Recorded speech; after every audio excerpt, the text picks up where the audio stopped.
AustinSpoiler here, coming to you with my spoiler-free review of Daredevil Season 2. I apologize if I don't sound the best. I'm a little sick today. But that aside, let's talk about Daredevil. Now, I loved this season. I got home, and I just remembered that the season started streaming. And when I got home, I was, super giddy. I was like a little kid on Christmas. I was super happy. I rushed to my room, turned on my PlayStation, hopped on Netflix, and I just sat here for the rest of the night just watching, deeply engaged, because it's a story that really just sucked you in because it was so great.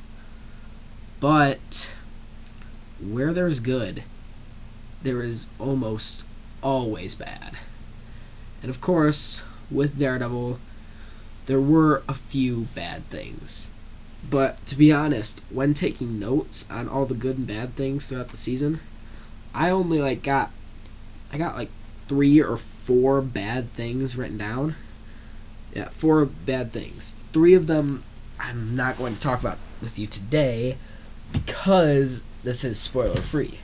But if you want to hear a more in-depth conversation about both my good and my bad things that I have with the season, well then you just go over to the episode 2 of our podcast and you'll be able to hear all that, plus my partner Nightmaster's side of the story and what he thinks of all of it. He's watching it right now as we speak. But anyways, let's start with a review. Well, we'll just start with the good, because I have a lot of it. Might as well just start off with the hard part and get to the good. Well, not good, but the easy. You know what I mean. So, the first of my good things that I have is that they developed the characters really well this season. They gave you a lot more Karen Page, Foggy Nelson, and Matt Murdock, rather than just focusing on Daredevil becoming what he is, like they had to with Season 1. Which, don't get me wrong, I loved Season 1. It was so great. But I like this because what you did see of Daredevil, which there was plenty of it, enough to satisfy me at least, but what you did see of him was awesome. He kicked butt in it. He was just wiping the floor with everyone. And then you add on Punisher, which they gave a great way to show his origin in the way that they did it. I can't talk about it because it'd be a spoiler, but the way that they did it really made the character feel more real to me and made me connect with him more on a deeper level. Then you add in Elektra, who was hinted at in Season 1 with the line, I can't remember what the exact line was, but Matt was talking about how he took Greek so he could get with some girl, which we all knew was Elektra. Whatever. Either way, they did a great job with her character as well. And not only with the characters were great, but the plot was as well. They did a pretty great job with melding the stories of Frank Castle and The Hand, given that they could only do 13 episodes, which I'll have more on that in a little bit. But next up, Nelson and Murdock, attorneys at law. I loved what they did with it this season. I mean, there were some things that I really there was one in particular thing that I really hated that they did with it. But other than that, it was just overall fantastic. They had a great way of adding that they had to do it, that Foggy thought the way to put away the criminals was through legal rather than Daredevil's means.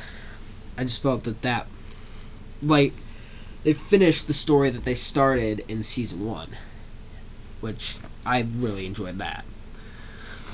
They had interesting ways that the characters connected with one another.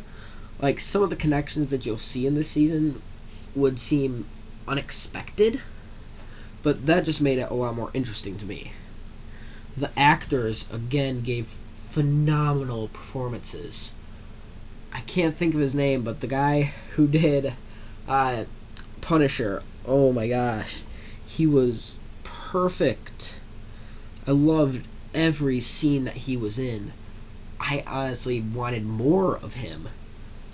I'd like them to do a whole Punisher series. I'd watch the heck out of that. Be amazing. Action sequences were on point. They were great. All the fighting and the brutality, the gore, it was all amazing.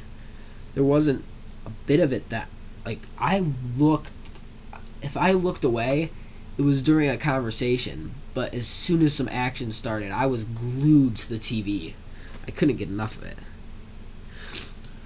They connected well to other Netflix shows, Jessica Jones, same as the Marvel Universe, just overall. It was all just well played, the way that they meld this with the Marvel Cinematic Universe. They don't have to do the whole... I like it more because they don't have to do the whole Agents of S.H.I.E.L.D. thing where after the Winter Soldier, spoiler alert, they had to completely change the whole show because S.H.I.E.L.D. went down. But anyways, back to Daredevil. And no spoilers. With the fighting, you could really see the brutality in a lot of the fights with, like, the impact of the punches and what the weapons would do to people.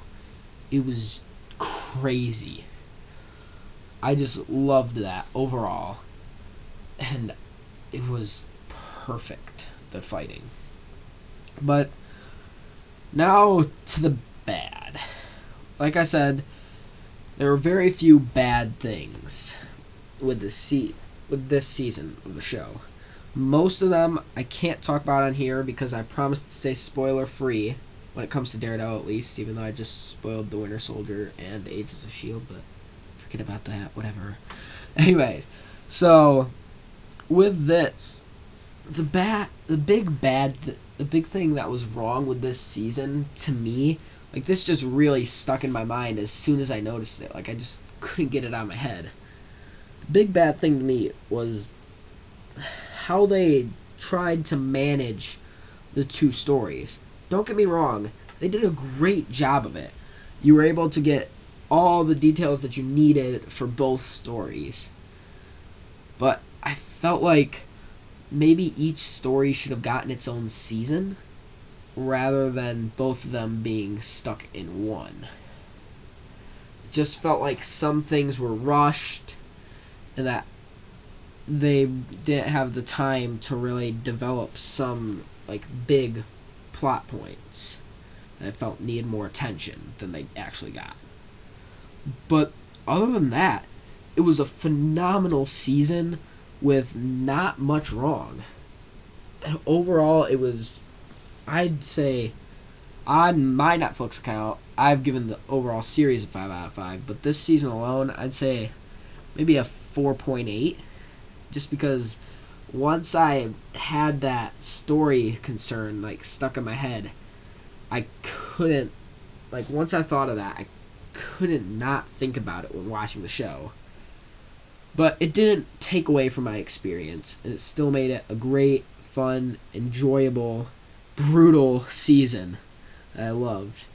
But speaking of brutal, if anybody has not seen the season, has not seen Daredevil, and plans on watching it after hearing this, be warned, it is a very violent and brutal show. Like, kind of like Deadpool, but not as bad. Like, taking guys' heads off and kicking them into others. But other than that, it's a phenomenal show, and if you don't mind a little bit of gore, I definitely suggest watching it. But not just, like, watching it one episode at a time. I feel the best way to watch it is to watch it, like, watch a whole season, then take a break if you want to, if you can. But that just, it makes the story feel a lot more connected. and feel more like a movie.